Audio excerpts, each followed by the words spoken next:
Welcome back. It's time to turn on dark mode. We're here to talk about working in IT, video games, tech, and everything outside the 9 to 5. I'm one of your hosts, Keegan Lassard. And I'm Terrified Muse. I ripped through that one. I Yeah, like to do it quick. I like to get the energy up here. I need it to meet me where I'm at, you know? Well, the funny thing is, I don't always want my first sentence after you say the intro to be like, you nailed it, or you ripped that one off. Because, like, when you nail it, it's, like, genuinely surprising, and I'm happy. Because we didn't have multiple takes. We just had one, and you were done, so congrats. Because in the early days of the podcast, it would take me... We would spend about 5 minutes trying to have you know what to say. Just a little bit. Like, what show am I even on? Like, it would take me a while. So what's up with you? What's new? How's it going?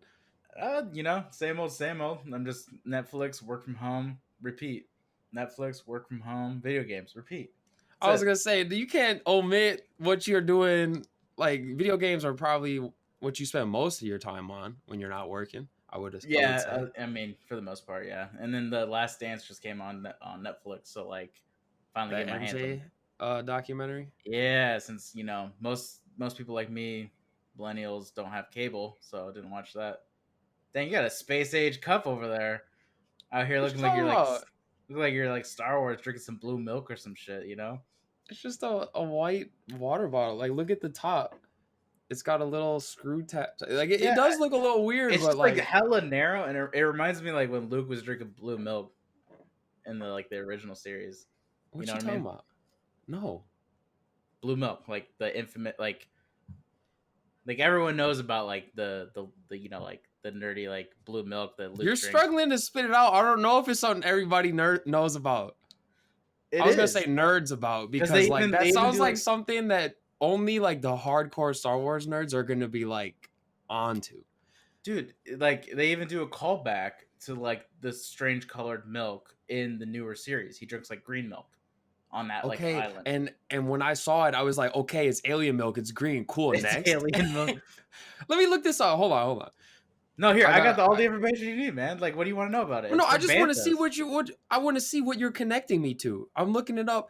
I see now Luke pouring blue milk, and yes, the cup does look very much like what I'm drinking out of. I agree with that. But like, this is such a minor detail to me that I probably just saw it. I was like, okay, yeah, alien world or like galaxy far, far away, blue milk. All right, cool, next. Well, and then I guess I'm just the different one where I want to know, like, where does it come from? Like, where is it sourced? What is its name? Like, how do you make it? Like, when did it come into play? Like, all that kind of stuff. Yeah, it comes from what the sand people like ride on. They're called banthas, and they like milk those. They're like kind of like cows, I guess. But well, mine is not blue milk. It is a water bottle that my company gave me, and it's got water in it. So it looks like space age tech. And I'll take it. It is pretty cool. All right, so a lot happened in this last week. Ghost of Tsushima came out, and Xbox event happened today.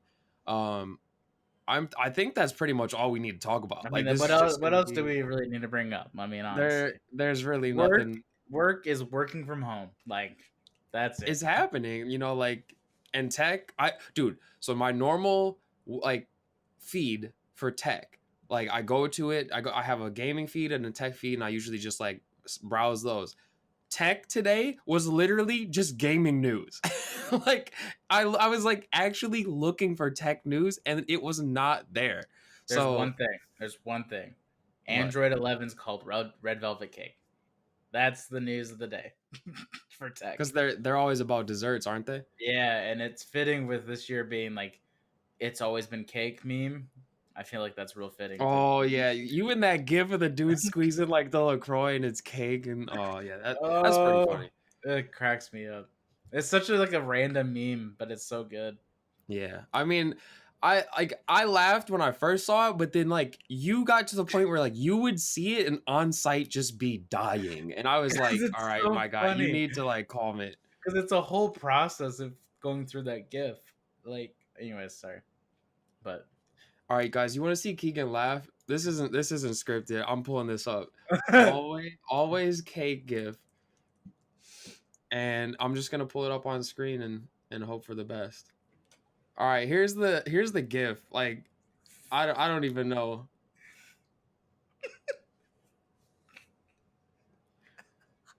Like, look at Keegan over here. He is dying. Think a dude's face is killing me. The hard gulp before he opens the LaCroix. The fact that he wears shorts. Oh wait, I haven't seen the full thing. He touches his own butt.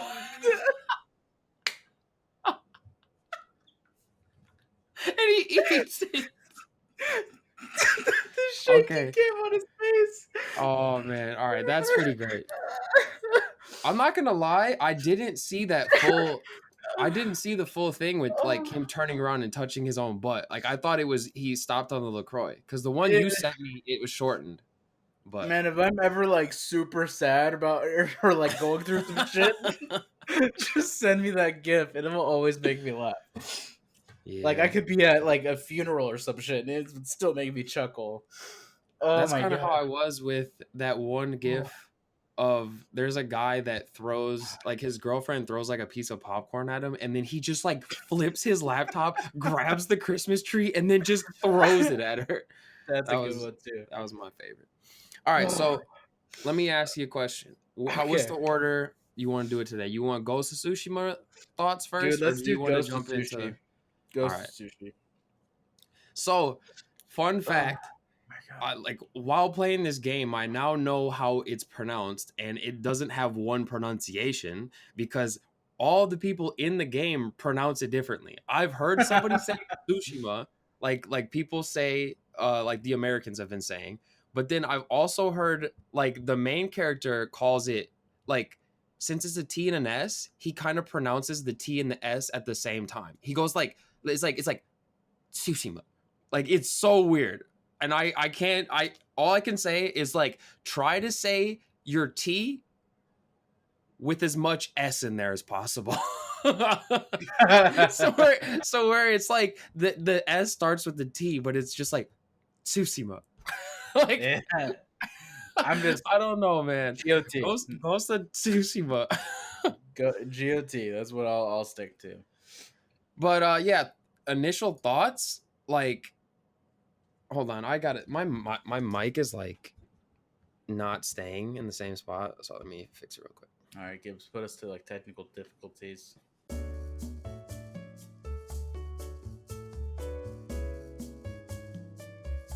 So initial thoughts.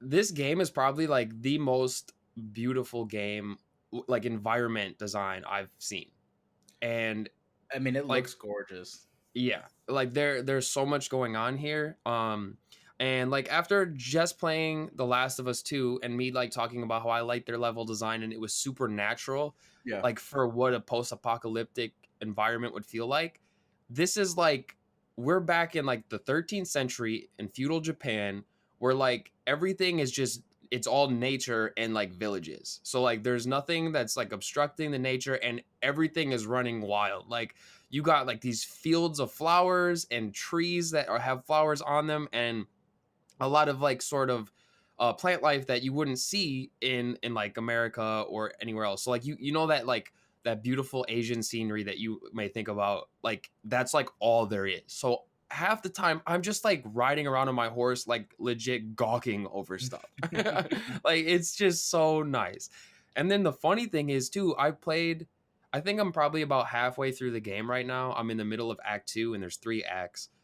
This game is large, but I threw it into HDR mode on my 4K TV because I was playing on my monitors in my computer room for a while. But then I was like, oh yeah, this game has HDR support. Let me try it out. Oh my goodness.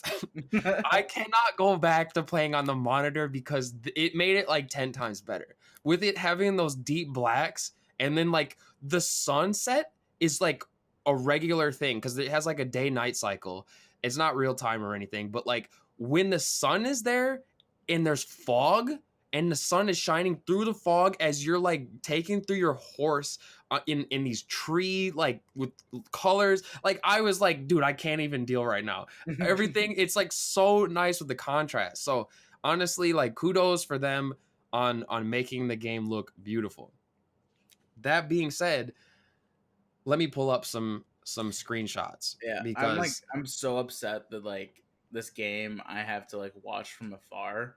Like every bone in my body is like, just buy a PS4, it'll be fine. Just buy it so you can play this one game, and you can buy it on Facebook Marketplace. You'll get a real good deal on a PS4, and it's just like it'd be such an ugly move, but I well, dude, want to I'm telling you, so your bad. worry about like you have this worry that like you don't want to buy a PS5 and then play old PS4 games on it, but it's like genuinely that shouldn't be a concern because these games are going to run even better on the PS5. And you even said to me when I was like just talking to you about gameplay off the podcast, and you were like, this is a not even a next gen game and it looks this beautiful. So Yeah. just imagine what it would look like on that next gen stuff when like you can get a consistent frame rate. All the frame rate is pretty good, but like no hiccups there, and it'll look nice. Bro, Like I'm worried we're gonna get honestly, to the next gen and we'll just be in the Matrix. Cause like if a game looks this crisp on a TV, like pretty soon we'll just be like, this is just real life. We're just watching real life happen and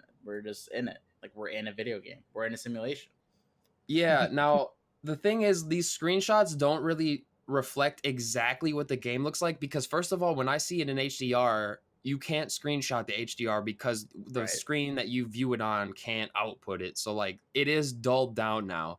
And also, like, I took these screenshots through just Sony's, like, share screenshot option on the PlayStation, and I Yeah. don't think it really takes, like, the crispest stuff. So you can see the game is a little bit rough around the edges. Like, with it being a console game, there isn't like the best anti-aliasing, so like corners are a little sharp and jagged, and like things do clip amongst themselves while you're playing, so it's not perfect. But like, I've never had so much fun just exploring the environment, and I like this is me taking advantage of photo mode. I never do that in Yeah. games. I always thought photo mode was really dumb. Like to Yeah, have in games, to be they honest. got the most advanced one ever. Like you can mess with depth of field, you can like change the pitch and a roll, and like you can even add like color grading and other filters to it to make it look like old school samurai movies and Yeah, things, that or even that play the part entire has game with that. me that part has me so wanting to play this game. Just like being able to like go like into that mode where it's like a black and white samurai movie. Now, let me say this though, I don't like what they do to the audio when you play that Oh, really? because they make it like classic like tinny audio. You can't play Uh, with the nice audio with the filter on. You don't have the option to. So that's odd. I don't ever want to play with it. Um plus honestly, playing in black and white on your first playthrough would probably be the dumbest thing you would ever do because of how beautiful and colorful this game is. Right. But like check out this one. I got like after a mission, they have like little interactions with your horse, and like I'm falling asleep on the horse. Like they're both taking a nap. I was like, is this a dead horse or is this like? Because I was No, like, it's like kind of messed up if you're just sleeping on a dead horse, but that's that really would be. But like cool. they just did a whole tough mission. They killed some Mongols and like fended them off, and then now they're just resting. And the funny thing is, I don't have the gameplay footage here right now, but uh he like wakes up, realizes he's sleeping, and then he just like elbows the horse like get up. And then the That's horse is like, awesome, "Huh? What?" And dude. then And like he like smacks him, and then they get up and ready to go. I like how there's just a burning house behind you, and you're just like, yeah, I could just sleep here. Yeah, we we just liberated that. But then like we got ones where you're riding through the forest, and it's like you can see The here the fog. fog with the like the sunset. That is like the highlight effect that they do, and I love it. It's funny how like throughout gaming generations, it must sound so ridiculous to people that don't play video games. The things that gamers focus on, Yeah. because like when like new generations come out, it's like some sort of new like mundane feature is like eye shocking to us, but everyone else is like, who cares?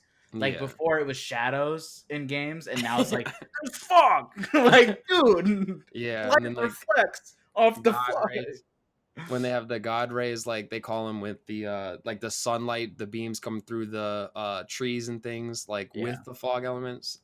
But then like I was messing with the color filters here, like color grading, you can see me like with my sword out facing against the entire Mongol like encampment. Like It's I thought so that just looked cool. so badass. Like It's I so cool. spent 5 full minutes like setting that up, and then an additional like 5 taking the pictures. Like And flipping back and forth between like the black and white, it's cool for a bit, but once you see what it looks like in color, it's like, yeah, but I want to see everything. exactly. So like it's cool to check out the filter in the color mode or the camera, the photo Yeah, mode, but I don't ever want to play the game fully in black and white until I beat the game. right. So and then this one where like this is a sunset in a field with those white flowers. Like this is really cool, and the pictures got out of order, but you'll see in a little bit. I did a Dutch angle on one where I took it like to a nice angle, and I think it looks really badass, like it was in a movie. This next one, dude, I'm standing on top of a giant pillar, like you would in like Assassin's Creed when you had to like get the different like map unlock areas, but you don't Yeah, have to if you do any of dive that into bullshit hay, in which here. doesn't make sense, but yeah. Yeah, you don't have to do any of that here, but like whenever you get to a peak, they like zoom the camera out and then they just like let you take in the expanse. And like you can see different areas in the background. They have the snowy area, which I haven't gotten to yet. Bro, That's this the is third giving me act. chills. Like I wanna play this game. Yeah. So Like Sony, just stop holding out on people and just put it on PC. and then this next one is the beginning area where like it's all like fall colors, like a lot of Yeah. yellows and oranges, and like that's my favorite time of year, and I love that landscape. So riding through those forests were like it's just insane. Taylor, ship me your PS4.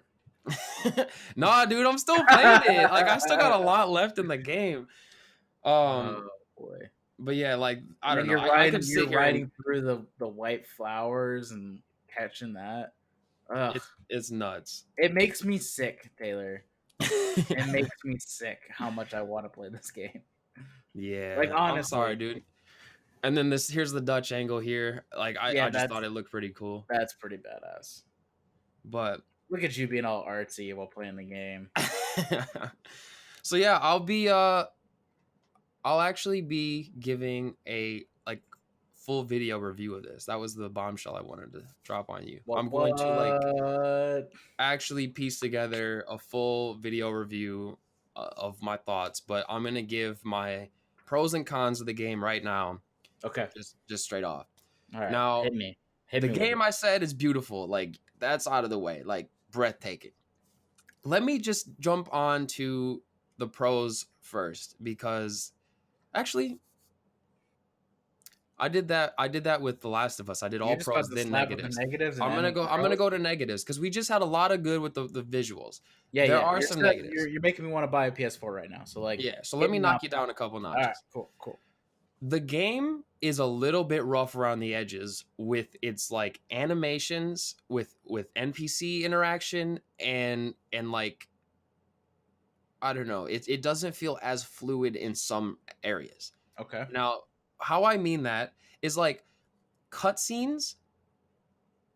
They really take you out of the immersion. Like for example, there's not a lot of times where you will walk over to someone and just start talking to them, and it doesn't change camera. It will always fade to black and then show like this cinematic with the black bars on top and bottom of a different angle of you talking to the person, and then show like multiple angles. But sometimes it takes a little bit to load that, or like the characters will literally like jump states and be like in the talking animation. And then like when you're done, now it's back to like, oh, I was sitting down. And it's like, okay, now we're feeling like a game from like 2008 when like there was no fluid transitions. I could see they were trying to go for like an artsy approach, but like that just offers more places for bugs to exist. Well, like I just don't think that they strove for the fluidity in that area. Their focuses were elsewhere, and I can see that. But like if they did the artsy style, because this game is like purely about aesthetic, like the menus, like the way that they show you mission stuff, like when you start a mission they show it in Japanese and then in English under it, like, and it just like flashes on the screen. It looks really cool. But then like they didn't focus on like NPC interaction because the lip sync is a little bit funky sometimes, and like the way that they move, and like sometimes like your horse or another NPC will literally walk between you because it doesn't isolate you from the rest of the world. I literally every time I come into town in this one encampment, there's the same woman that glitches out on the same rock every time. She tries to walk into like a waist high rock and then like clips it, falls down like in free fall, gets back up, does it endlessly for like 30 full seconds. Like and it's like, okay, are you done? Like it happened like for every time I came into town. So like there's little stupid bugs like that just kind of like take away from a little bit. Yeah. Nothing huge. Same thing goes for when you do assassinations. So like the combat in this game is really good, and I'll talk about that in a bit. But sometimes when I sneak up behind someone and they're sitting down, I don't get a sitting down animation. Like I don't grab them and like slit their throat or something like that. He'll literally like the person will like magically be standing, and then I'll slice their legs and grab them as if they're standing. Like, why don't you just have a sitting down animation that like always triggers? It's a little bit funky. Interesting. Cutscenes are not skippable, and I don't mean that in the way that I would never want to skip. I don't ever want to skip story mission cutscenes, but there's a lot of like superfluous dialogue that like I don't need to hear, but I need to trigger it to get a new location. So I kind of want to just like skip through it a little quicker. No, like I need to hear it in a painfully slow process. Like, and I was like, at first I was a little bit annoyed, but then it was kind of like, okay, this game is really like stop and smell the roses kind of deal. So I was like, I'll just deal with it. Yeah. But that being said, like how I did say they ruin the immersion, like literally anytime you dialogue with a person, like even if it's like just after you talk to someone else, like it's going to cut back. And I equate this to like The Witcher 3. I kind of like got annoyed in The Witcher 3 because it would literally make you walk like 4 steps, talk to someone, cutscene. Oh, cutscene's done, walk over here for 30 seconds, cutscene. Like I hated that. It's like, can I just like play the game? I'm sitting here watching more than I'm playing, and it's not as bad here, but anytime you want to talk to someone, expect a cutscene. Like it's just, it gets kind of annoying. Every single mission you do has that wind down cutscene that I was telling you about, like where you're either standing there, like taking in something or interacting with your horse. And that is also not skippable. And if you press pause, it just pauses the cutscene. It doesn't let you like skip it or go into your menus yet. So like, I'm like, okay, it told me I got a skill point. Press pause to get the skill point, or like press start, and it's like paused. It's like, wait, why don't you just let me go to the skill point and use it? Like a little bit weird. And one time I timed it and like literally it had me uncontrollable. Like I couldn't move my character for about 15 seconds. And it wasn't even like showing me anything. It was literally the horse just chomping on some food that he just gave it. And like he gave him the food. All I need to see is probably like 2 chomps. No, the horse was sitting there like and it kept going, and I'm like, bro, let me out. Like I don't understand. So That's funny. Just a weird choice there. But you cannot turn off motion blur, which I always don't like when games do this, because some people don't care for it. It kind of gives them motion sickness. Like when everything on the side is like actually blurry. Like it's not aggressive like Naughty Dog's games are out of box, but they have a meter where you can turn it down. This game put it at a volume or a setting that they probably thought was good, but then they were like, no, you can't turn it off. But I don't motion blur. If you're a gamer and you enjoy motion blur, I'm like, but like why? Like, it does kind of make it look prettier because you don't see all the rough around the edges stuff, but like it does kind of give you a headache after a while, I feel. That's why like VR gaming to me is just like always something that sounds really fun, but I know I'll just never do it.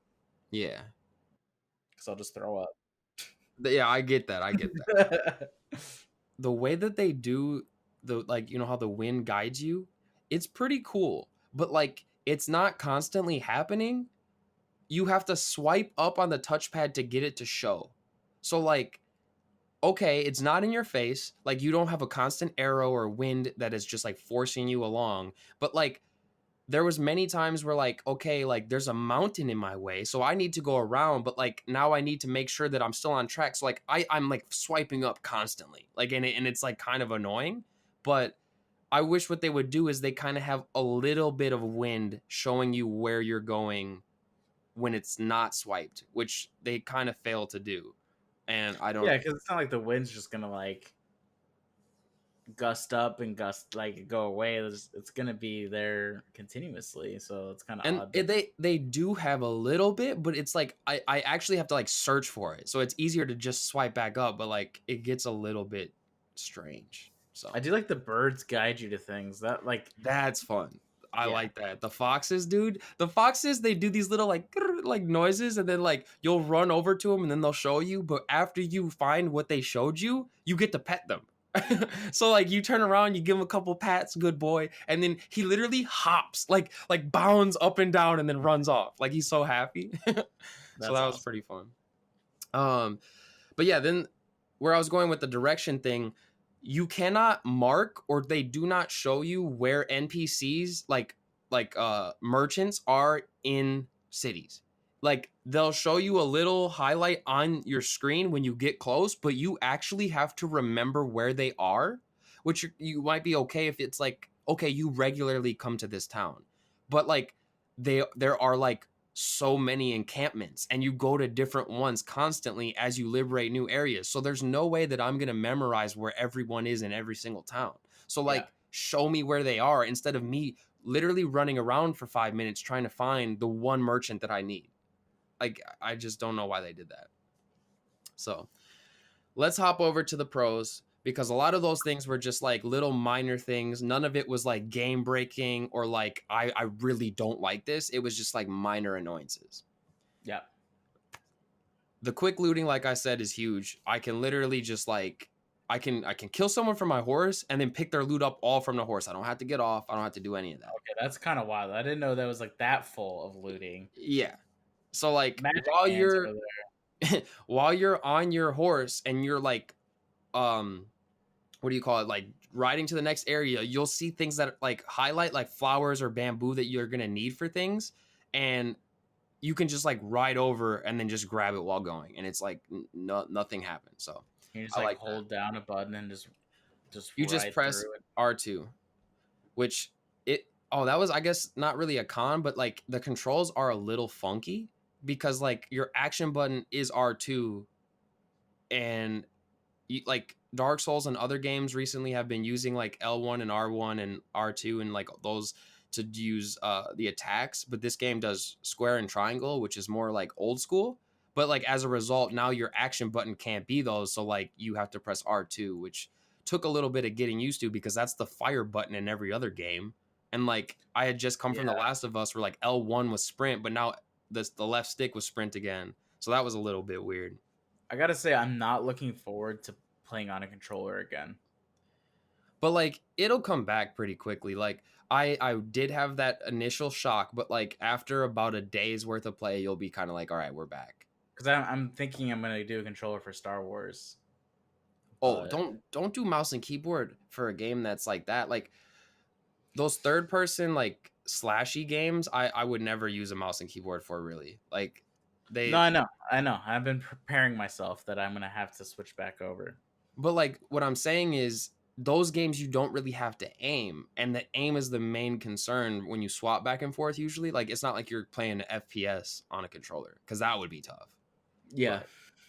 But, the cool thing that they did with controls though, the touchpad can be swiped up, down, left, and right, and they gave it 4 new buttons, where almost every other game I've ever played on the PlayStation is strictly press the touchpad and that's it.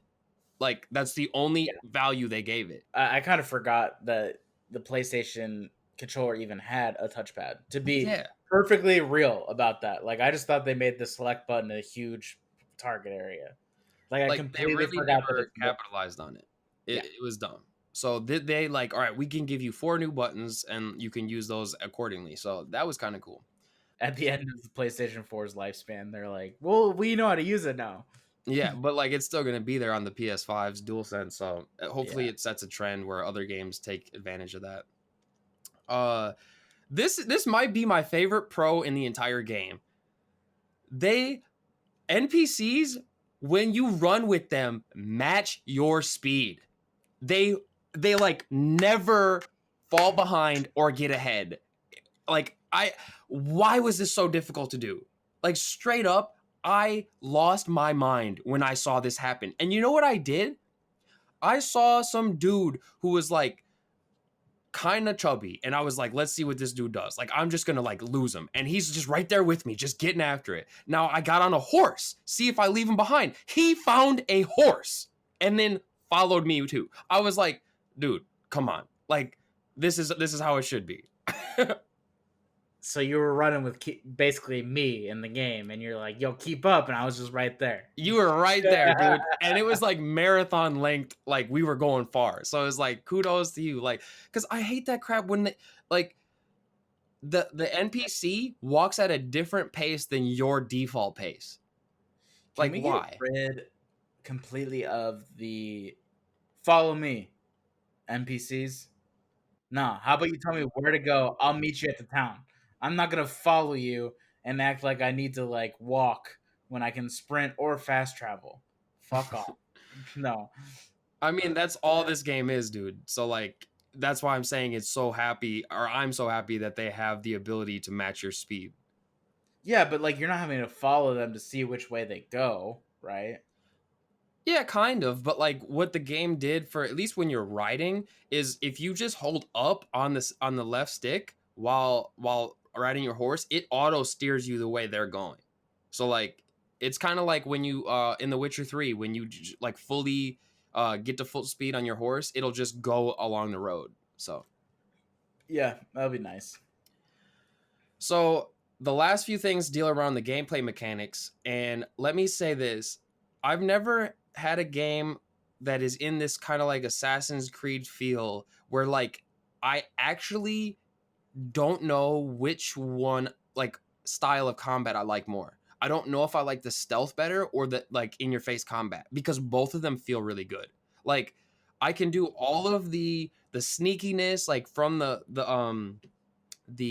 what do you call it, like the tall grass, and like do chain assassinations where like if they can't see you and there's three of them, like you can buy an ability later on where you get like one and then you snag another and get like it's so much fun. And on top of that, they have like smoke bombs that like I could be in the middle of battle, all these people around me, I drop a smoke bomb, I'm invisible, chain kill three of them, now I got less people to worry about. Nuts.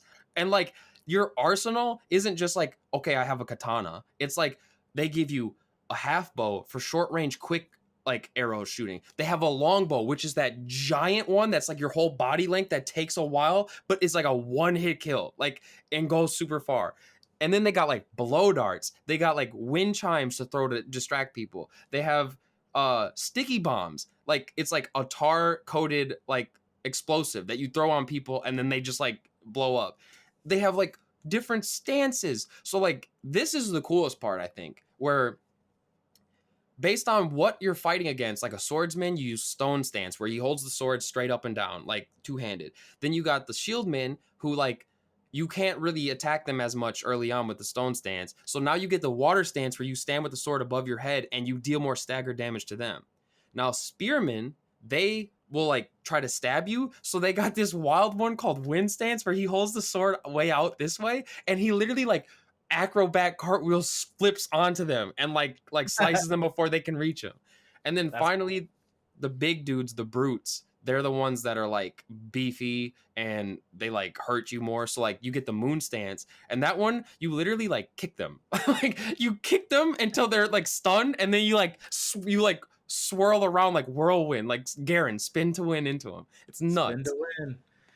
You know, well, oh sorry, keep going. Yeah, I was just gonna say like all of the combat feels amazing. So like I can just like run into an area. Okay, do I want to be stealthy or do I want to do the duels where I like call them out, then I do the quick like draw to like slice them up. Like it's just a lot of fun. So one like positive I was expecting you to say, and I'm surprised you haven't said or like made a point on, is the cosmetics of the game and like Oh, the. that was the next one. Oh, it was. Oh, okay. Yeah, Read yeah, your mind. All right. yeah. Because I like mean, there's a lot to talk about. So that's the one thing I feel like I would spend the most time on, and that's just because I'm a nerd and I want the best set of armor that matches whatever I want to do. hmm And depending on my stance, I'd have like different armor pieces. Like I would nerd out really hard over that aspect of the game. So like that's one thing I anytime I watch a streamer, I'm like, what's he wearing? Like what's yeah. like I'm in so attuned to what fashionable thing they're wearing. But And it's uh not just like the cosmetic look of it too, because there aren't a ton of armor sets. There are a nice handful, but like they're more situational. So like you can wear one to better your archery skills, but then like while you're traveling, you can put on the traveler set so it reveals more of the map while you're riding. But then now you're going to an encampment, so make sure to switch back on your samurai one from your father that allows you to get one more slice kill from like duels. Like it's actually situational. So like I'm constantly flipping through armor. So it's not like, okay, I got the best armor in the game, I'm done. It's like, yeah, okay, every single one has its time to use. yeah. So it makes it really entertaining to watch streams, honestly. Like that's one thing I've been really happy about is like as much as I want to play this game and as much as I want to like dive in, it's been super entertaining just to watch people play this game. Just because everyone plays it so drastically different. Like I'll watch 3 streams throughout a day and it's like completely different ways of tackling a situation. Yeah, for sure. And like the stealth, like at first I wasn't sure if I was gonna like it because like also the game, like I haven't said much about the story yet because I haven't finished it. So like that'll come in the review. The story is pretty interesting so far in that like your uncle gets captured by the Mongols in the Mongol invasion of Japan. They completely wreak havoc and you basically have to take them back like over and save your uncle. And like that's not the end game because that happens in the first act. But your uncle taught you by a samurai code of like always look your enemy in the eye and like you need to fight with honor, but like that ain't gonna work here because they are so outnumbered. So like he's basically doing the sneaky stuff and like getting like help from like thieves and other people, and his uncle doesn't exactly approve of it because it goes against the honor of the samurai. But like he's like, how else are we gonna take back Japan? Like we literally Right. can't fight all these people. So like while you're doing these stealthy things, he's having flashbacks to like his uncle disapproving of that kind of fighting. So like he's kind of like conflicted. So I'm interested to see where the story goes from there and like how that ends, but I haven't gotten to that yet. But leading into that point about stealth, like this next comment might be like one of the most important things that games never do around stealth. You know how when you're fighting in a stealthy area and you alert one enemy, suddenly the entire fucking map knows where you are and there's no escaping? Like The Last of Us 2 made it so where you could re-hide, but if one person found you, everybody knew. This game made it so where if one person finds you, they see you, you still have like 3 seconds to like surprise them and like kill them before they alert people. Also, if they do like yell and speak out, only the people around them know. So the rest of the damn camp doesn't suddenly just like send the entire army at you. Like it's Cool. only within earshot. And it's like that is such an important mechanic that nobody ever pays attention to because I shouldn't be having this dude from across the map come at me because I alerted the dude a mile away. Like And I think it's because the industry found a loophole where to instead of doing what they implemented, where it's the area of whatever variable they put in that of enemies notice you, a lot of games like Far Cry will implement that there'll be like a guy searching to get reinforcements, and that mhm. was like their attempt to be in like you have time to prevent more enemies, but yet the whole base is still after you. So Yeah. they like they added a feature thinking it would fix the annoyance, but really it just makes it more annoying because you're chasing after this one dude as a whole, 15 people are attacking you. But Yeah, for sure. But yeah, I mean, this game is pretty great, and I would say that like it doesn't really try a ton of new things in the way of open world, but it did open world in a way that I like enjoy playing. And I haven't played a lot of open world games like too much recently. Like Borderlands was one, but like that game doesn't feel like what this one would be. So Okay. I enjoyed it, or I am enjoying it because I'm not done. But I don't know. You're definitely gonna like it. Like I know you're over there super excited, and like that might not be what you wanted to hear, but like It's not. I mean, it is what you wanted to hear, but you don't want to hear it because it's tempting. No, I want you to come on here and be like, "Yo, it's trash. Game feels like it's from the 360 era. Like, don't worry about it, Keegan." But instead, you're like, "Yo, you should buy a PS4." I didn't say that. I didn't say that. I know, but all your comments are like translating in my head to like buy a PS4. If not buy a PS4, beg somebody that you know have to give you a PS4. Buy the game. Buy the game. You'll love it. Don't play Star Wars. You'll love it. Buy the game. All right, well, that's not at all what I'm saying, but yeah, the game is great. Like it has its rough patches. It's not perfect by any means, but it is solid and enjoyable. So there's that. You know what else was solid and enjoyable? Xbox Showcase. I would disagree, but okay. let's start it off. I'm really excited to talk about this. I'm not gonna lie. Before we start on this, me being the Microsoft fanboy I've been for many years, I was slightly disappointed with this showcase. I'm so happy to hear you say that because that's what I thought. I know you're super happy about it. I'll say that I like the format of it. I just want to get this out before we bash on everything. I want your initial thoughts first. Like I was gonna ask you. Cool. Initial thoughts are: I like the format. We need to get rid of these stupid pre-shows. Just count me down to when the showcase starts. I do not need 4 people that I don't know. One dude on Skype with really bad internet connection and a blurred background telling me about games I don't give a shit about. So please, all you companies out there that are doing these showcases on remotely, we do not need a pre-show. We know what we're excited about, and we don't need average streamers from YouTube that we don't know about telling us what we're already excited for. We don't need it.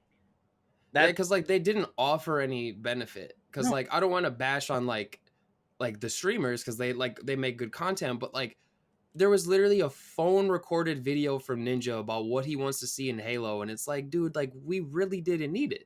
Like if you would have just put a countdown marker to literally the beginning of the show, would have been happy. Instead, I forgot that it starts at 9 a.m. Pacific. Yeah. So I wasn't doing the math of when the countdown was, and I'm like in the middle of like a stand up for my company, and I'm like have the live stream up on my other monitor because I mean that's just how IT works. You watch stuff as you do stuff, but I'm like sending him like oh shoot, my stand up's going over a little bit. Like it might creep into the showcase. Oh no, and then it's just the pre-show, and I'm like oh yeah, I don't need a countdown to the pre-show. I need a countdown to the showcase.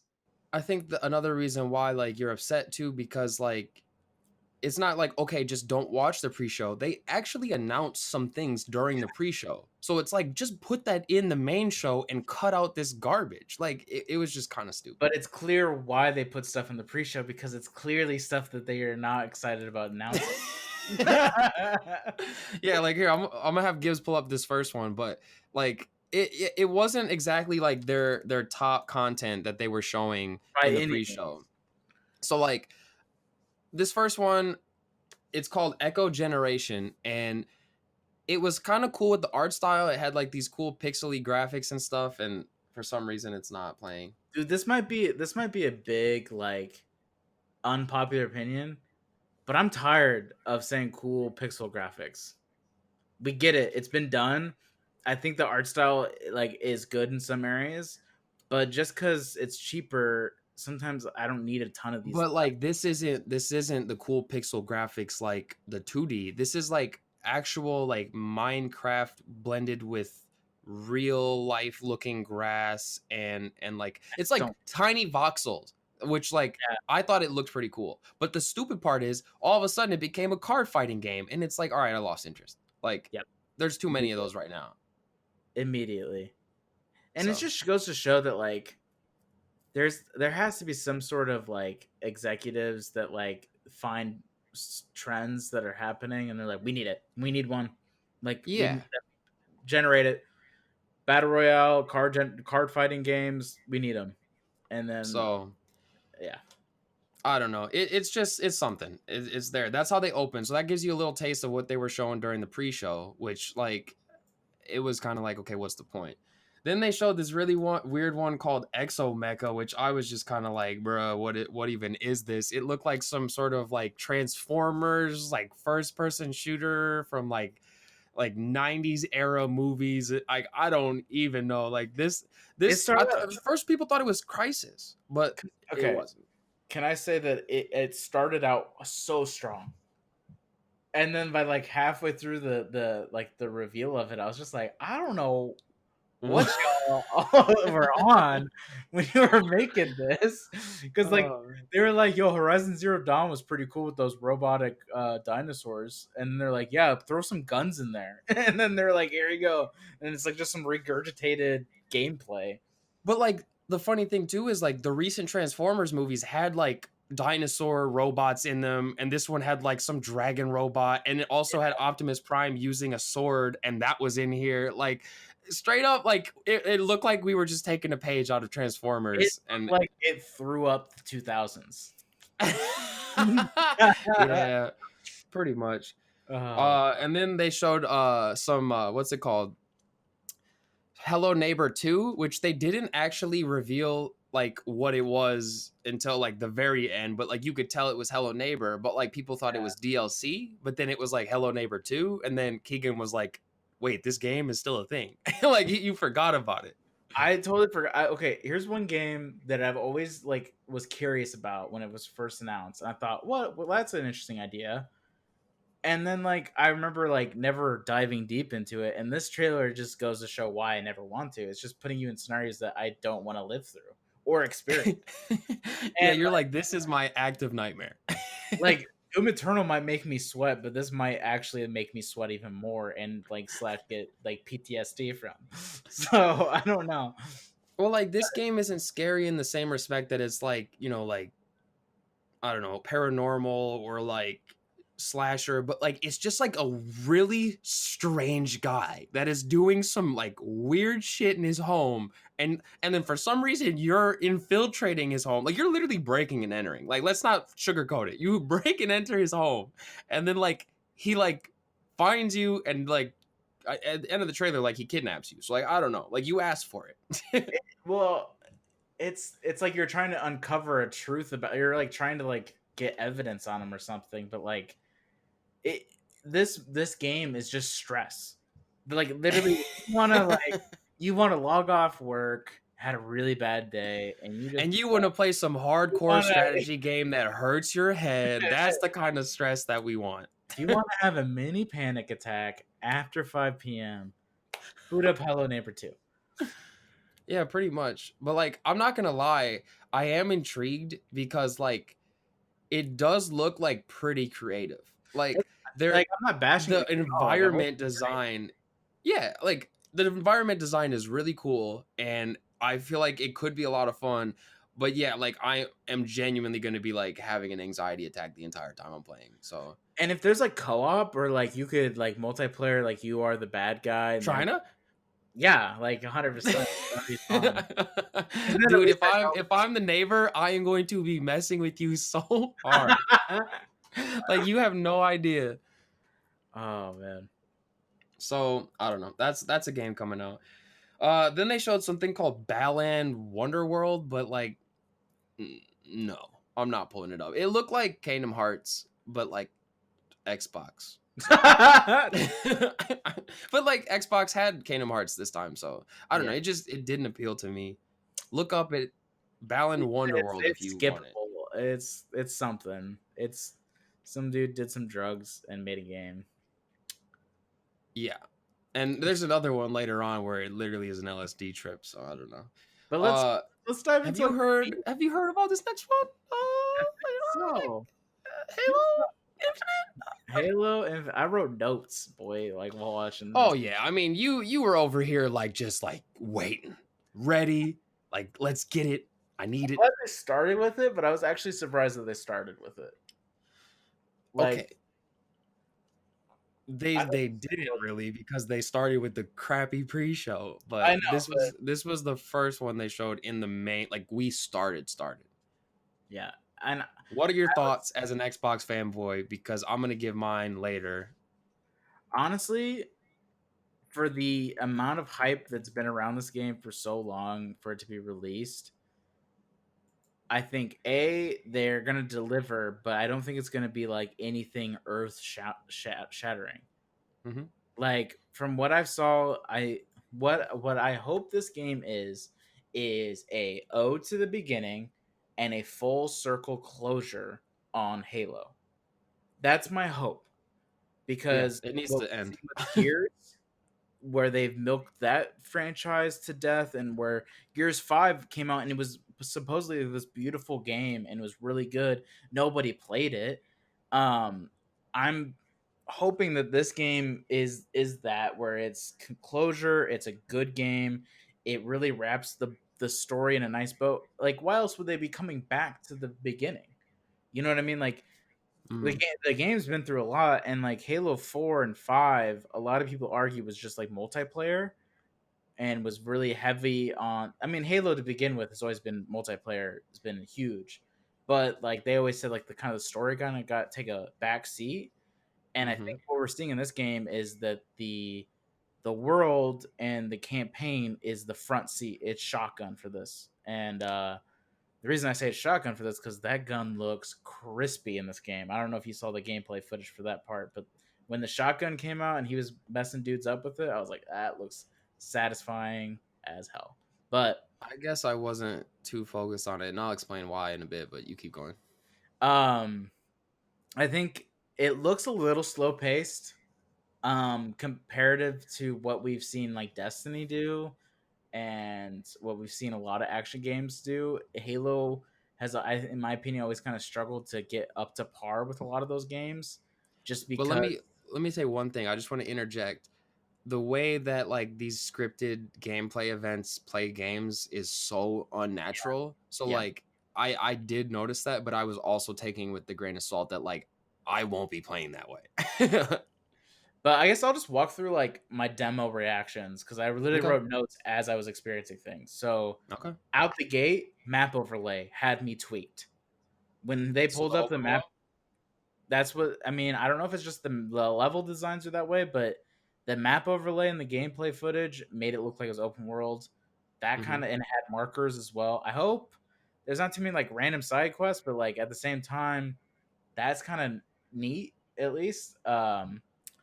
So the guns in the game look super satisfying. I mean, Halo's always improved each time with their guns and their different like ones they introduced, but this one they looked really cool. They added a grappling hook, which that's got to add a little bit to the pace of the game, and it looked crazy. Like he grapple hooked like an explosive barrel and like threw it at a brute, so that was Mm-hmm. pretty cool.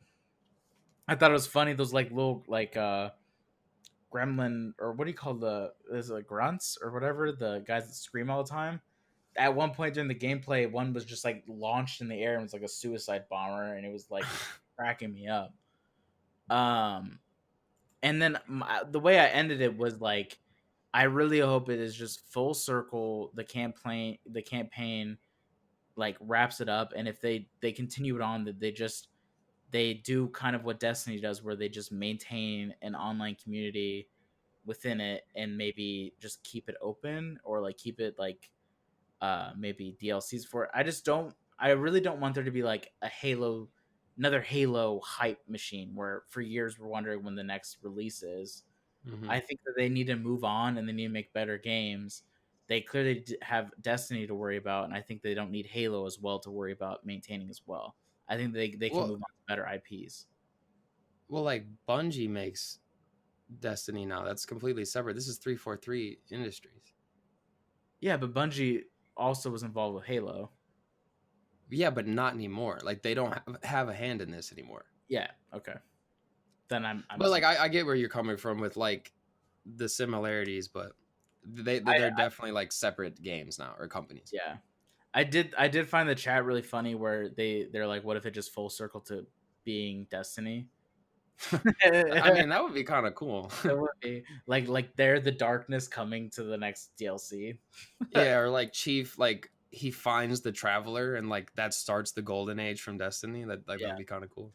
but ultimately, I was just like underwhelmed with its reveal. I thought the cutscene was kind of bland. We already saw the teaser for that, and the ending speech with the brute was pretty cool, but at the same time, it just like nothing wowed me. It was just like, yeah, that's what I expected. Like I there's nothing that like actually shook me to my core about this game. I think it's cool that it's already on Steam for pre-order. Literally after the trailer ended, it was on Steam. Okay. I didn't know that, but yeah, I mean, I'll be playing it, but I don't know. Did you have any further thoughts before I dive in? No, no, I think that's it. So, end of the day, it met your expectations. End of the day, it didn't like they played it safe in my opinion. Like they didn't wow me, but they didn't Yep. like That's what I'm gonna say.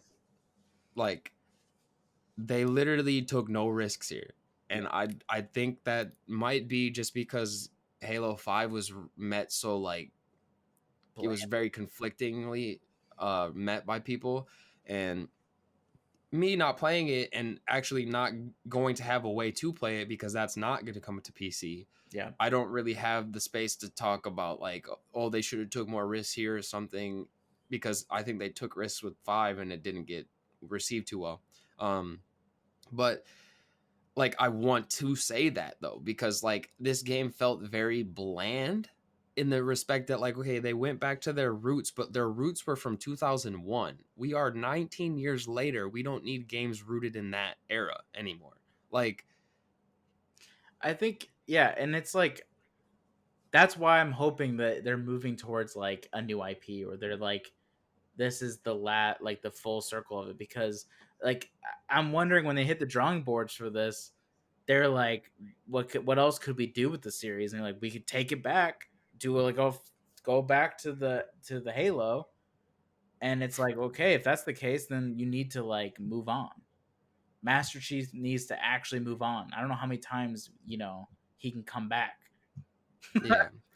But like my main concerns is like I hate how open world is just like a hot word now. It's just a selling point. Like they showed it off and it's like, okay, like that means absolutely nothing to me. Like especially in a game like this where it's never really had it before, and like is it really going to add any benefit? Because Oh, they have had like a focus on story like for a while, and like it just had a very good multiplayer, but like just tossing an open world to it isn't going to make me like throw money at it. Like if it's open world in the respect that like it has that levels, open-ended levels, I think I would prefer that much more than like, okay, like now Halo suddenly has side missions. Like I don't know.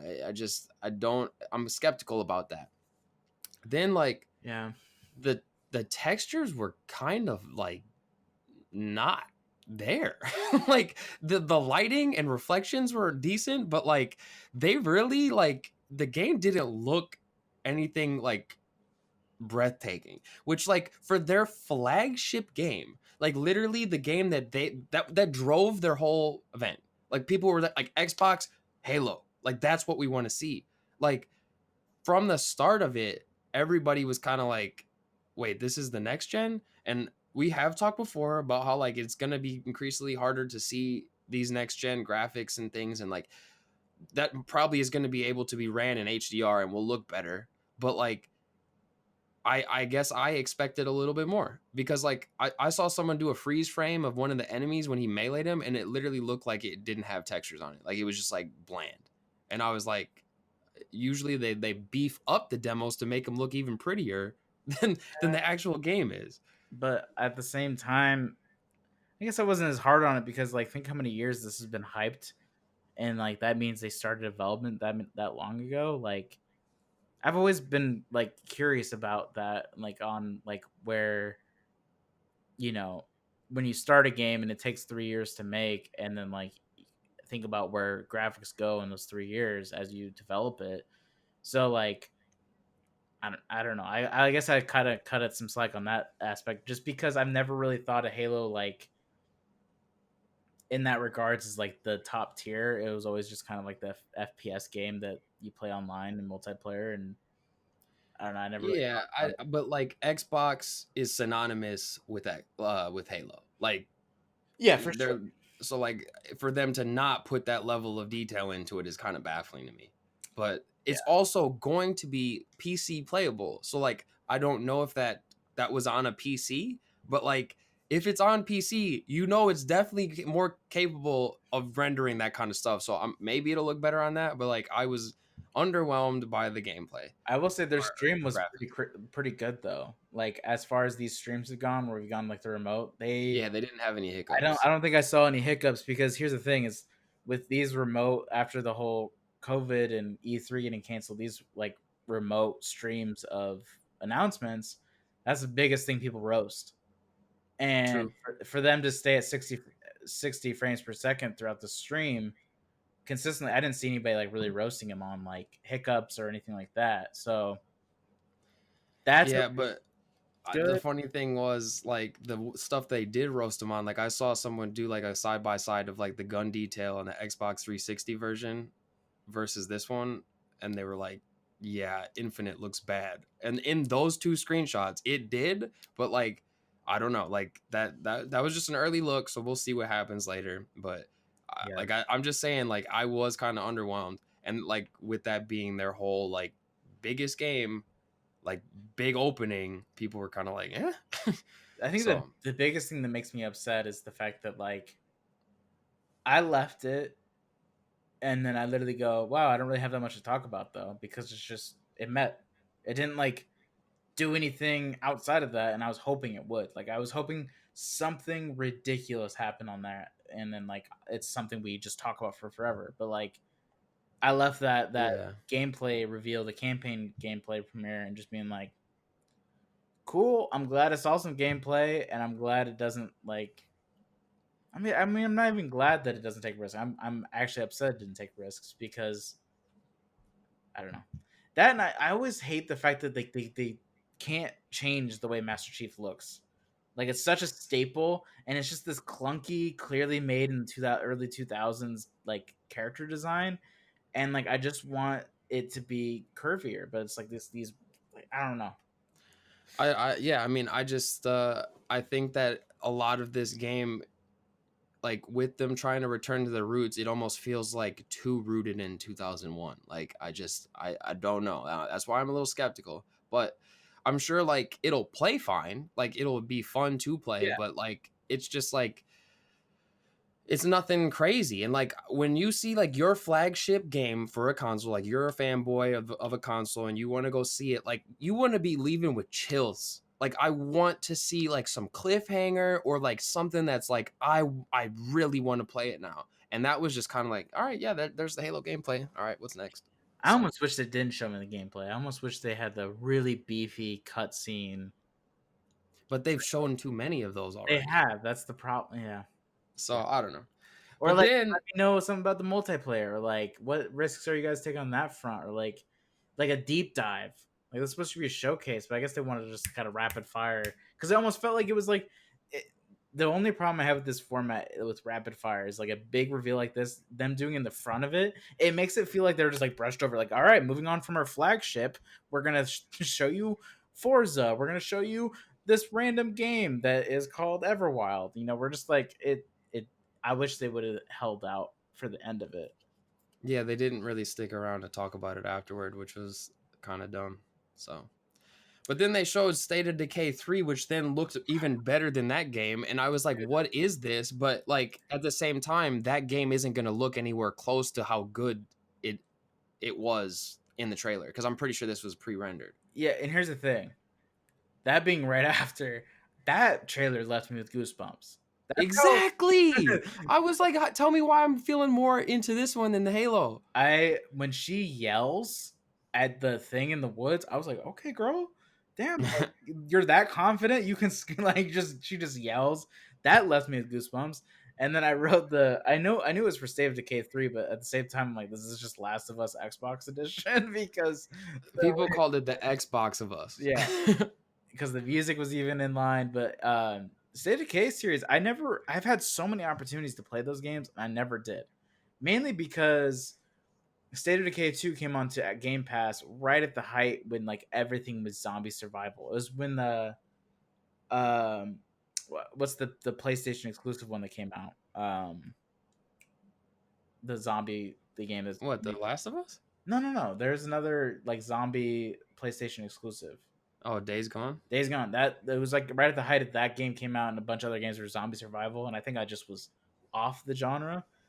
But I was doing some digging around it, and it seems like a really fun game. So I might, next year when I have a lull, play those games on Game Pass. But the trailer left me hooked. Like I wanted to know more, and it kind of one upped Halo. Like kudos.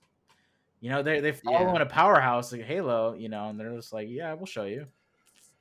I mean, I have interest in checking it out, but I know for a fact that like the gameplay isn't going to look like that because like when I took a look at what the game was like the last time, it's not suddenly going to become more cinematic. Like, yeah, they could do a revamp, but like I don't think so. That'll be more of like a just like survival, have fun with friends kind of game.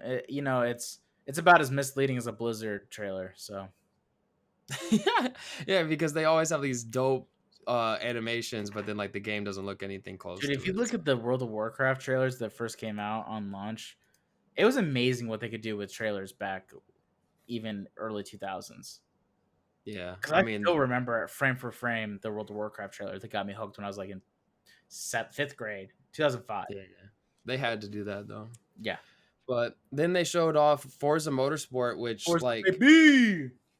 like they didn't give it a number this time, so I wonder if this is just gonna be like again like some sort of reboot, but then they focus on this one for a while, so like it does look really cool though. Like basically like this is Xbox's Gran Turismo, and like now you can play it on PC too, so like I don't really have anything to compare here. Like I grew up playing Gran Turismo and I tried Forza in the early days and I didn't like it as much as Gran Turismo, but I'm sure like they're pretty much like the same game now. Like yeah, I'm pretty sure you could play either one and I've never played Gran Turismo, but like I grew up playing Forza, so like yeah, same thing. So I didn't really play Need for Speed just because I played Forza. So like, well, that's a mistake because they're completely different games. I know, but like around the time that like Need for Speed Underground came out with like customization and like keeping one car and you're leveling it up, Forza was doing the same thing. So like I just was always playing Forza.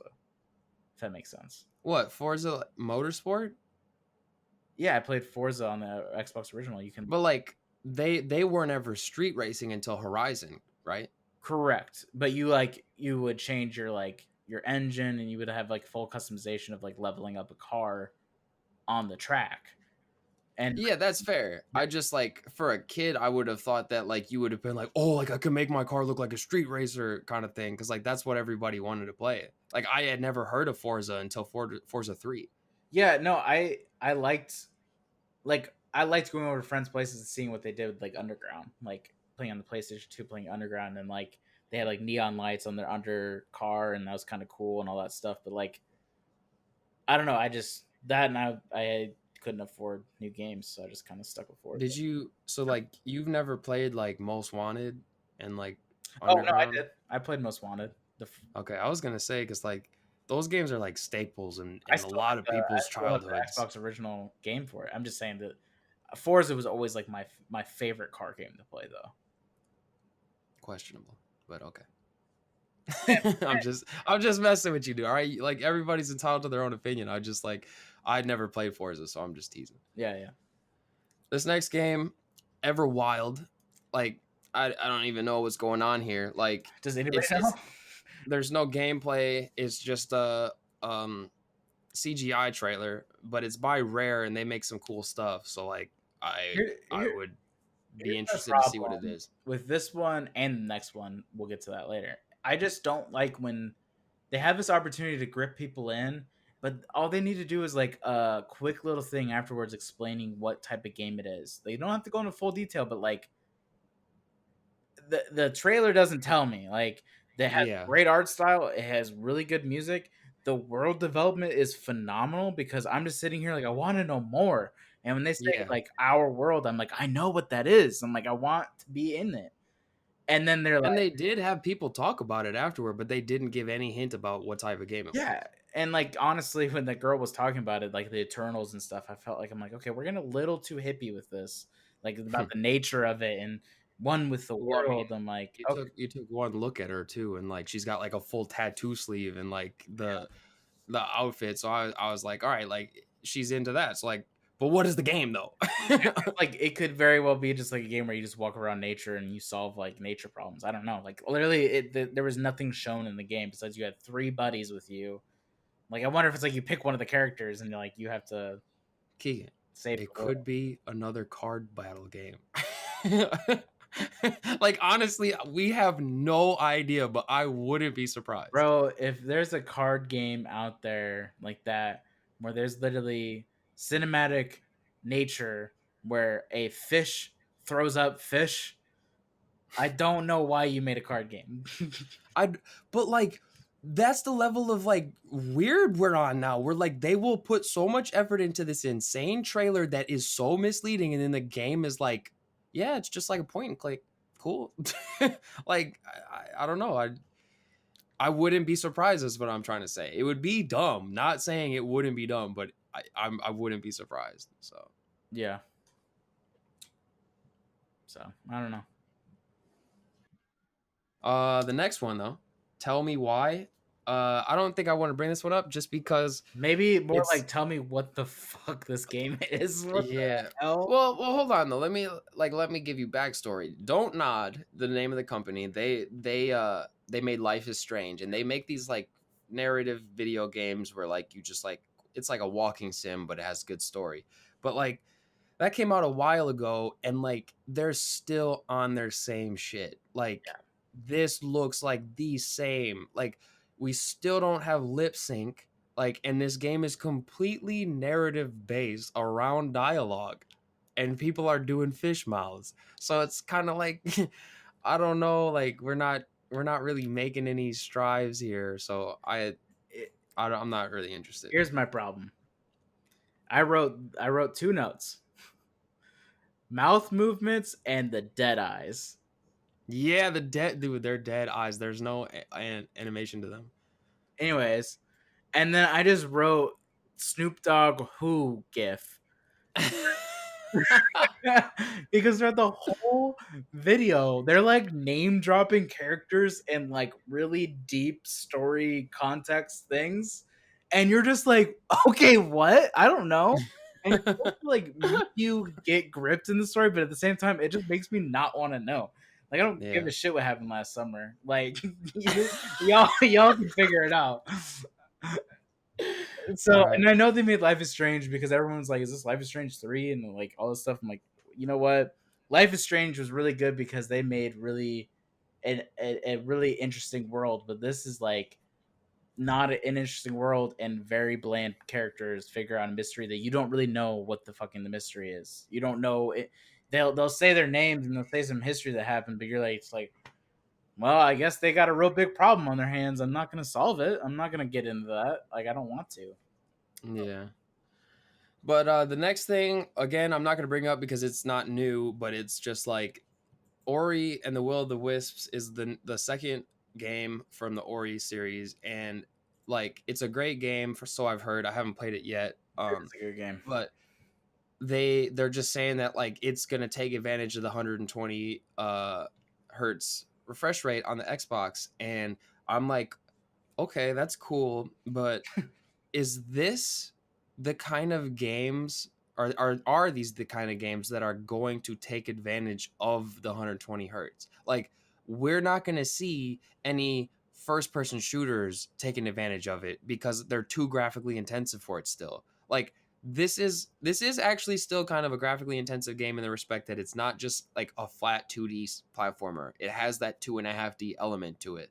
But like I could care less about the 120 hertz on a game like this. Like I want that in a game like Overwatch or somewhere like it makes a difference, you know? Like My problem with this is that they probably thought this was a bigger announcement than it really was because this game was already super optimized.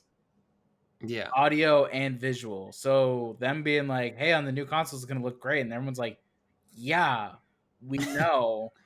Like I don't.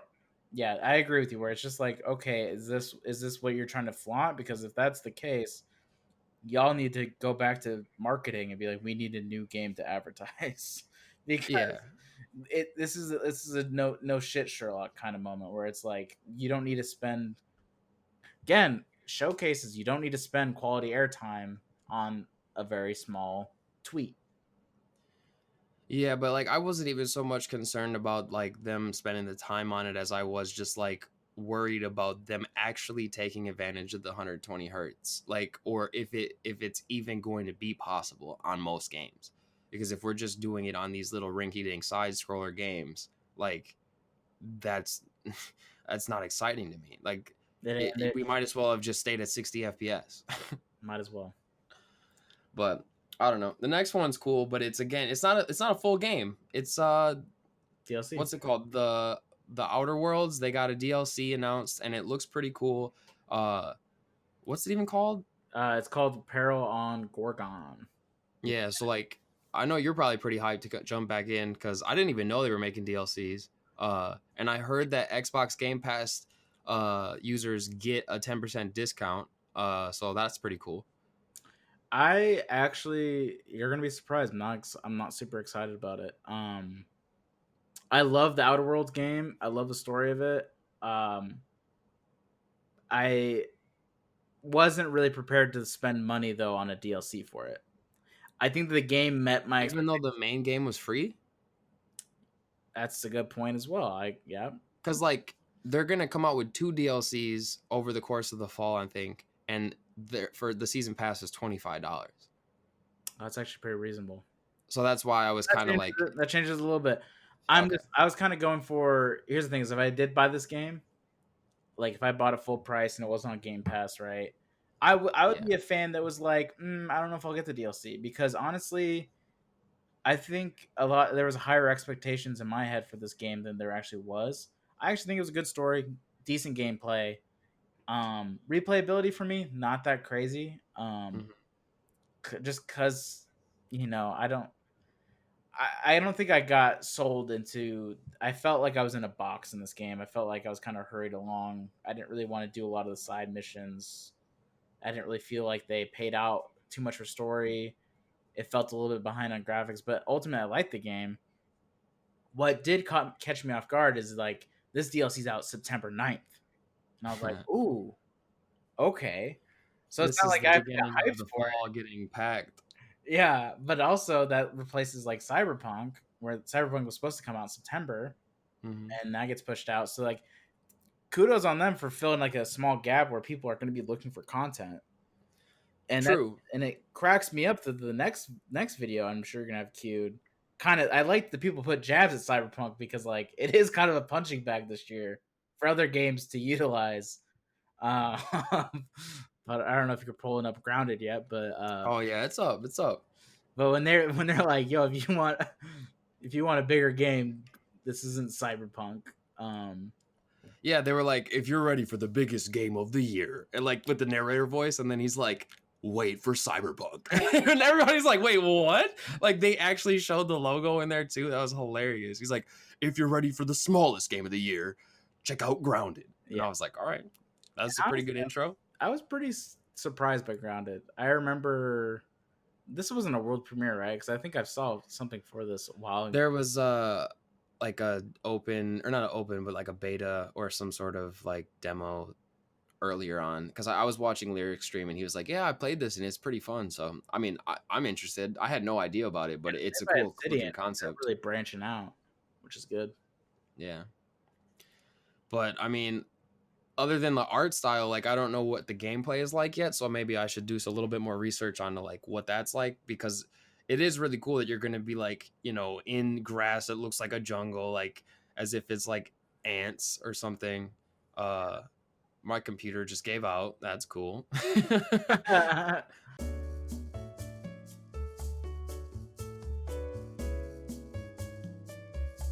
This game looks pretty solid. Like I'll give it a shot, but it also depends on how much it costs. Like I wouldn't be getting this at launch or like for like $60 or whatever. So yeah. We'll have to take a peek at the price tag. Yeah.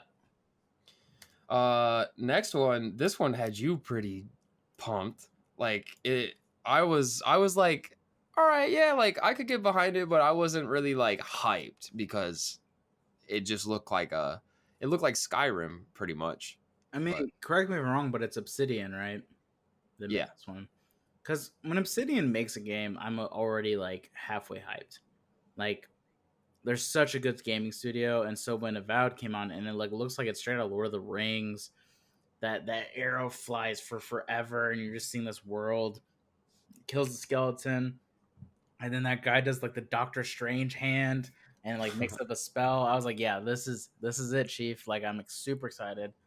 Um, and because I'm itching for an Elder Scrolls game, dude. Like that's that plain and simple. I'm itching for that kind of game. So very excited. I guess we'll just have to see how it plays out because we saw like what looked like the first person look, but I think it was still probably pre-rendered. So They we'll said have it's to. first person RPG. Yeah, but I'm saying like the first person part of the trailer, I'm pretty sure was rendered, like pre-rendered. Like it wasn't like we saw gameplay. So, I mean, I'll give it a shot if it's fun, like sounding from people. But like this isn't something I get super pumped about. But we'll have to see. Next up is something I'm skipping over. Yeah, It was called that was the dumbest thing I ever saw. which one? As Dusk Falls. Yeah. Like I thought we were talking about a different one for a second, but yeah, this one, like we've talked previously about how I had interest in like Danganronpa as a visual novel, even though it wasn't graphically like I don't know what the word I'm looking for, intensive or like it looked very nice. It was just all art style with like flat people and paper looking stuff. And I watched that. Like I would never buy that kind of game. And this one is like the same thing where like people just kind of pop up and even with the way that they had it, like it just kind of looked a little goofy. So It also, the faces looked awful. Like, yeah, they uh, I don't know. look it up if you're curious, but like it wasn't really worth talking about No, at the current moment. it ain't worth breath. And then to follow up, they also showed off this game called Crossfire X, which was also like one of the most generic looking first person shooters I've seen in a while. So I'm skipping over that one. Yup. And now Now this next one we're gonna do some drugs. was hard to look at. Like borderline gave me a seizure. So that being said, Gibbs, pull it up, please. um, this one really like I was just like, where are we going with this? Because first of all, they showed Jack Black in it, and I was kind of like, oh, is he voice acting in it or like what? And then they showed like I forget his name. What's his partner from his Kyle band? Glass. What's his name? Kyle Glass for Tenacious. Yeah. So I'm like, okay, we got Tenacious D out here. They're gonna be the soundtrack, and I was like, but is that the only selling point? Like, But let's also go through what my emotional roller coaster was, because me and Taylor talking through Slack as we're watching this. Jack Black gets on screen, and I go just literally, oh shit, oh shit, oh shit, and then Brutal Legends 2 question mark, Brutal Legends 2, please, please, please, please.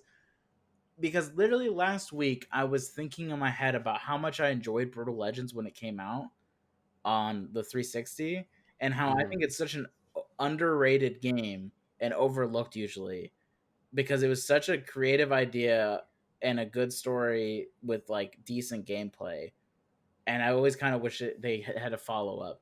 So I saw Jack Black and that he's singing and he's like in the booth. I'm like, this is it. We're about to have a Brutal Legends 2. And even the chat was getting a little hyped about it. Just to be Psychonauts 2, this weird, like, looks like it should be a kid's game, but clearly is like a nod at drugs game. Like, what the hell? I never I played don't know, man. Psychonauts 1, and I know a lot of people probably like shitting on me for not liking it, but like, whatever this game's supposed to be, it ain't it for me, Chief. Like, I'm sorely disappointed. It was an eyesore, to be honest. Like I kind of just like I wanted it to be over with because I was like, dude, my eyes are hurting right now. And like we play a lot of games that are, as Girlfriend Reviews coined it, diarrhea Christmas lights. Like Destiny 2 isn't easy on the eyes, but this game hurt me. Like I was just kind of like, we need to quit. And But it's I don't know. It just doesn't. They could have been Brutal Legends too, and it's just such a RIP situation. yeah, I never played the first one of that, so like I don't have the same like connections to it or like any sort of distraught that it wasn't. But I'm sorry, bro. Like I'm sorry it didn't work out for you. It's all good, but it worked out for you because next up is Destiny 2. All right, which is very, very weird of them to put in here. 100%. Because first of all, Destiny has always had PlayStation exclusives. Like I'm not even upset like okay, Xbox is the one where it's shown, but it was just like, okay, yeah, like we know it's coming out, but then like they showed gameplay for it, and I just thought it was interesting for them to do it at an Xbox conference.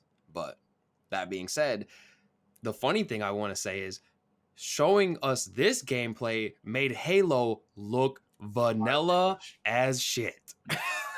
Like it, because it's got the same style of gunplay. Like this is made by Bungie, the original creators of Halo, so you can see the similarities. But like when you see like what the Halo engine or like the gameplay style has gone to, and then you take a look at Halo Infinite, it was kind of like Yeah. So I don't know, but this has me a little bit hyped because I saw some extra stuff that I hadn't seen before. Like we saw a little bit of a preview of the new supers, but I am a little bit skeptical about how all of the darkness based supers are ice based.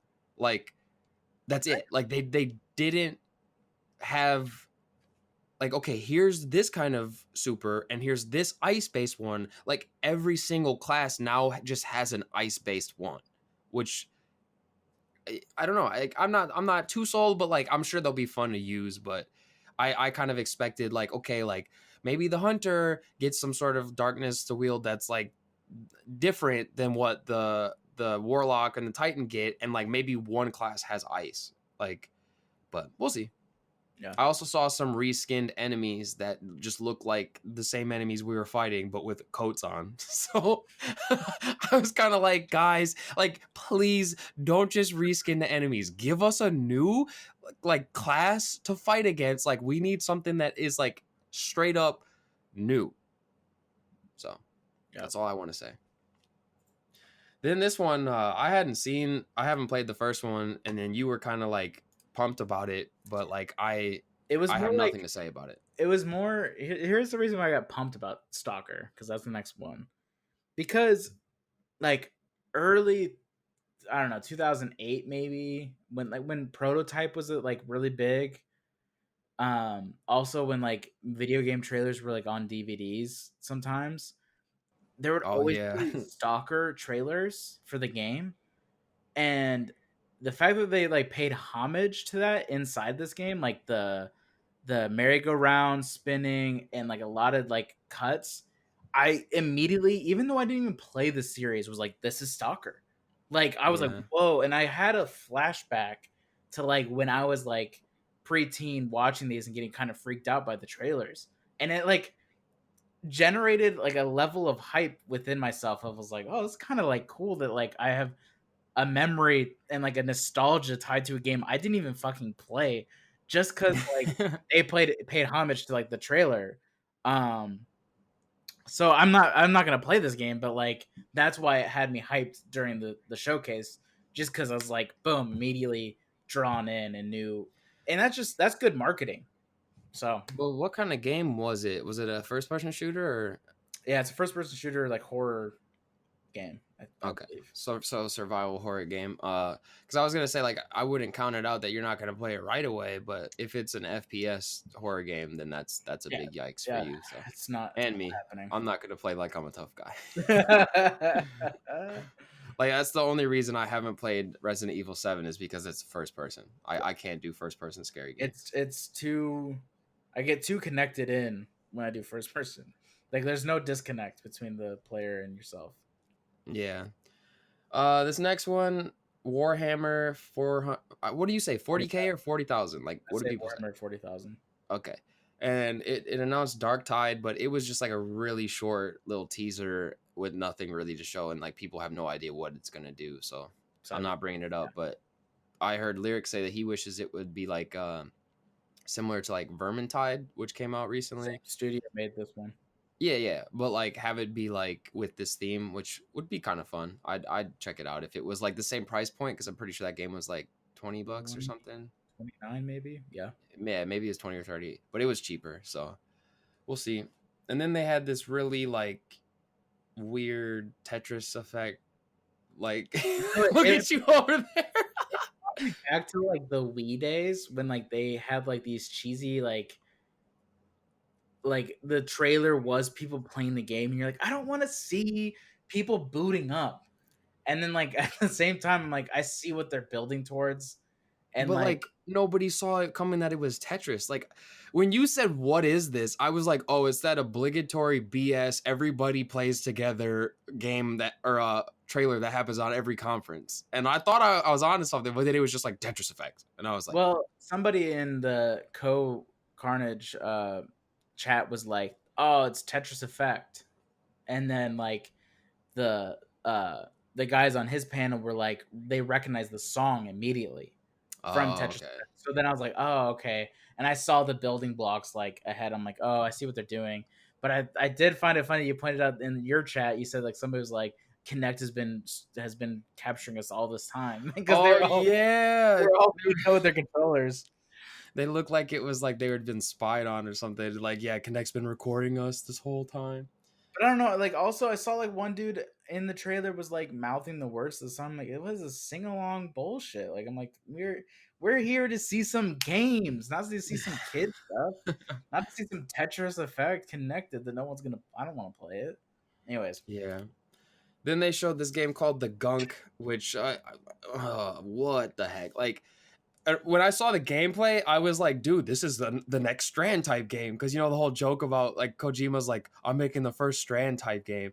Like all she's doing is running around, but instead of delivering packages, she's just sucking up gunk in her little like fist vacuum cleaner. Here's my problem with that game.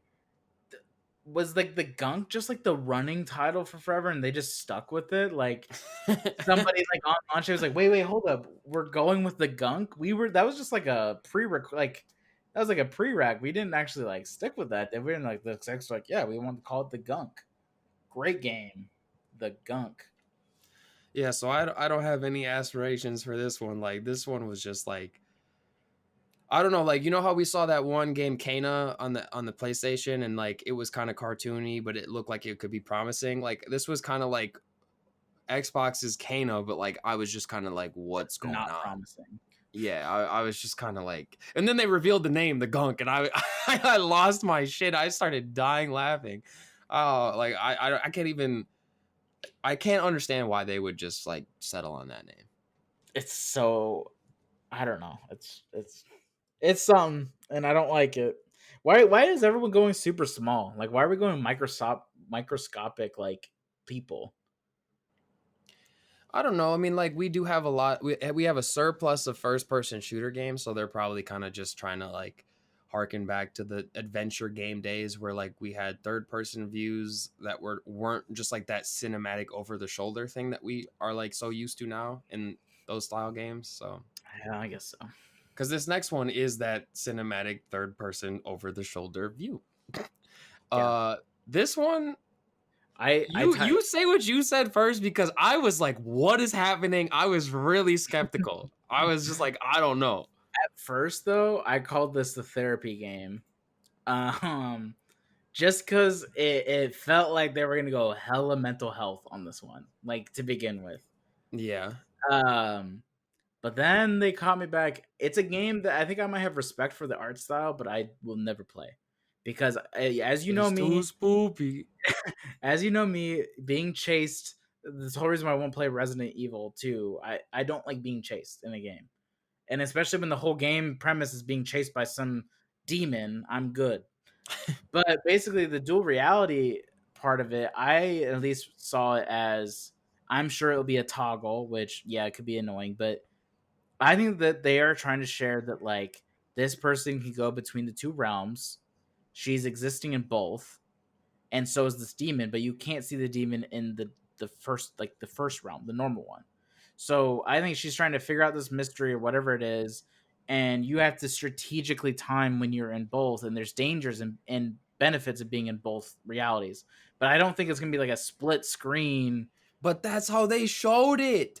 Like they showed one, they showed the other, and then they did this cinematic split to show both, and then they legit showed gameplay of them walking in both. And I'm like, what? Then that's when they showed dual rendered like environment, and I'm like, wait, am I genuinely gonna be playing both at the same time? Because like, what's the benefit? I think it's that toggle. I think it's that's them showing that like it's gonna be that easy to switch. Just like how you were like, how am I able to switch the graphics on Halo by just hitting tab? I think that they're gonna be doing dual rendering so that way, if But when you like, show that.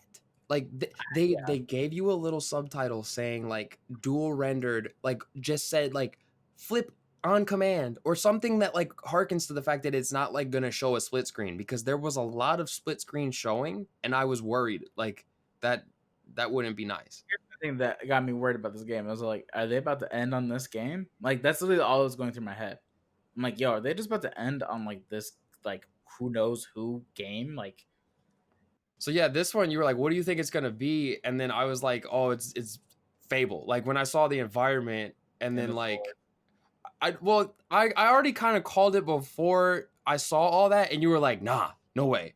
And then like we saw the sword, and then we saw Tinkerbell looking fairy, and I was like, Keegan, like this is Fable. No way, it's not. I just didn't like my heart broke, bro. Like, like I was already disappointed with Brutal Legends 2. Halo wasn't like that crazy.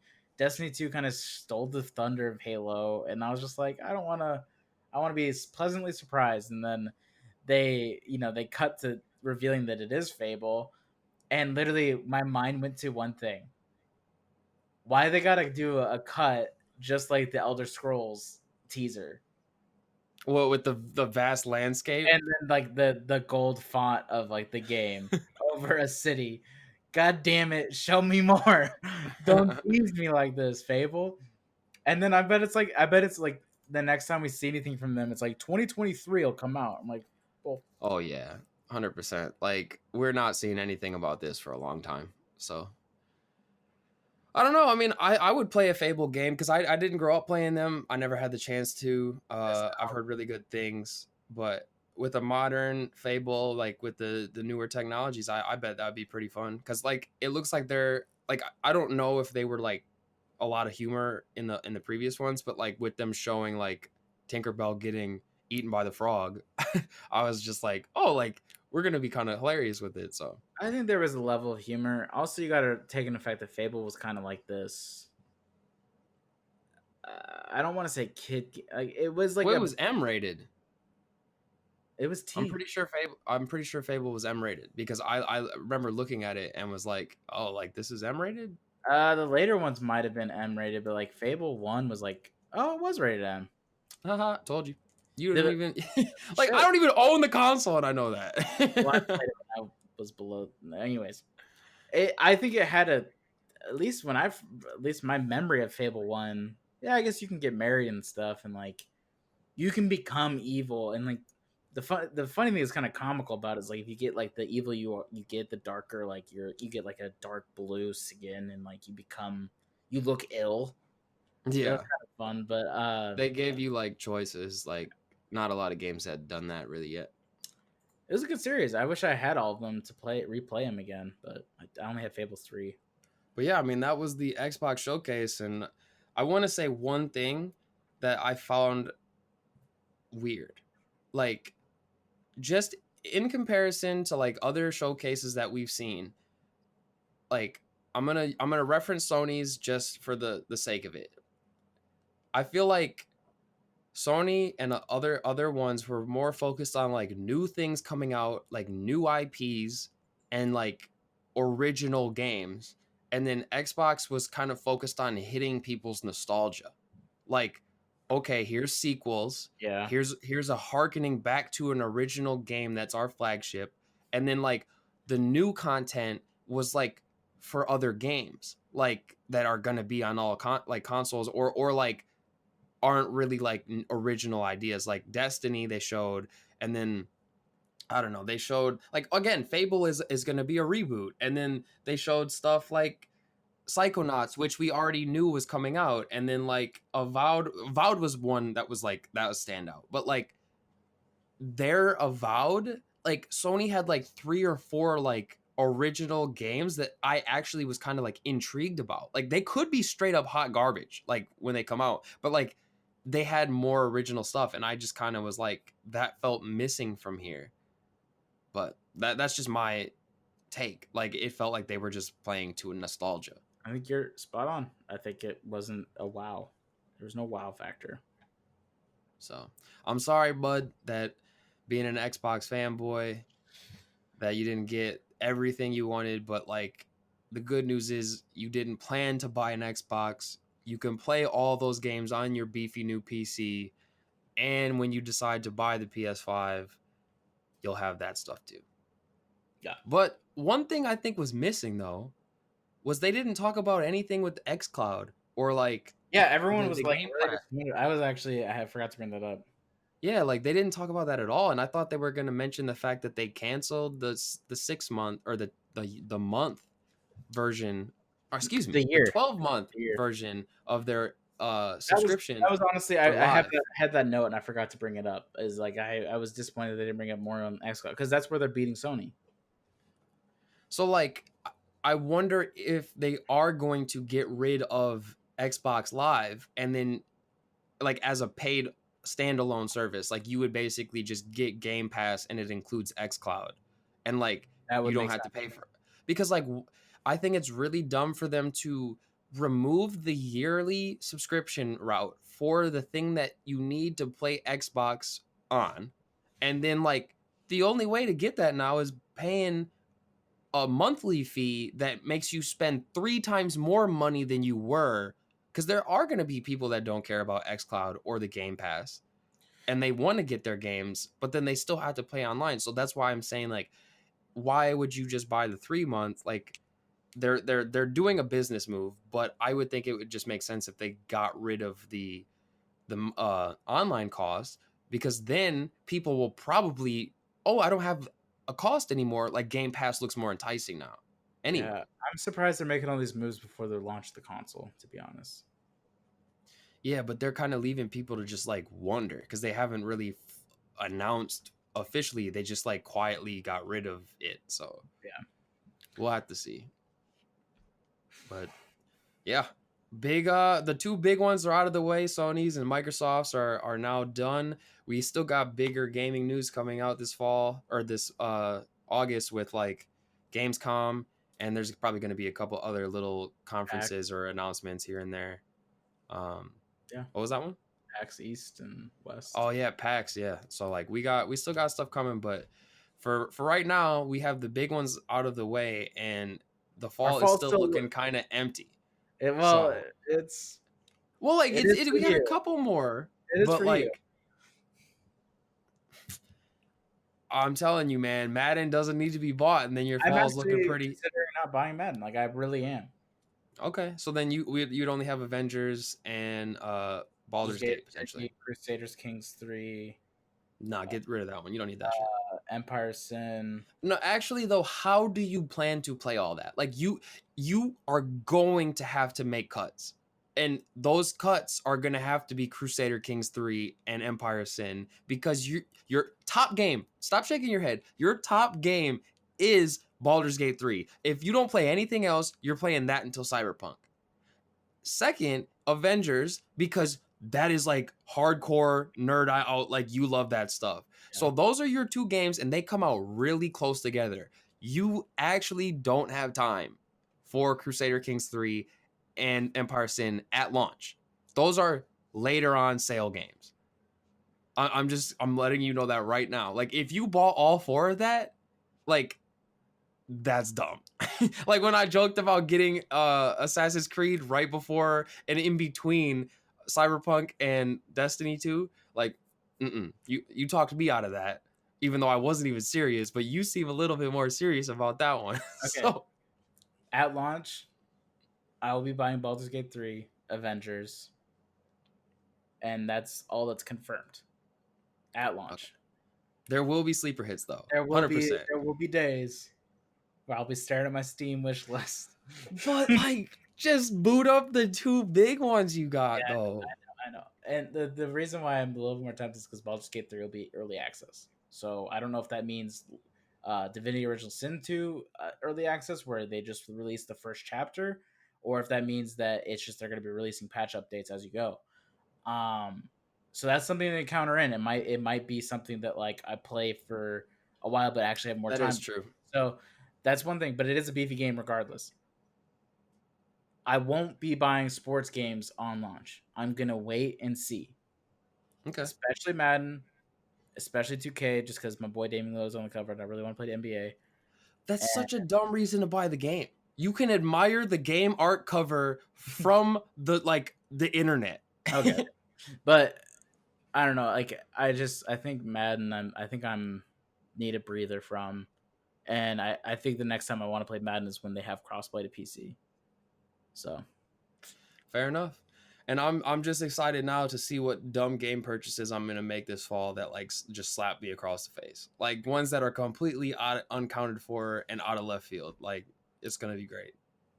So get ready to call me on that bullshit when it happens. And you know what? Subscribe and like the show, and you know follow along as we go through this crazy fall 2020 and see what other curveballs are thrown our way. Make sure to give us some feedback in the comment section. Tell Taylor how ugly he is, or maybe new topic ideas that you want to hear on the show. We want to see all that feedback we can get as possible. So continue to support the show. We love you guys. Like, subscribe. You know the deal. You know the drill. All right, guys. We'll catch you in the next one. See you guys next week.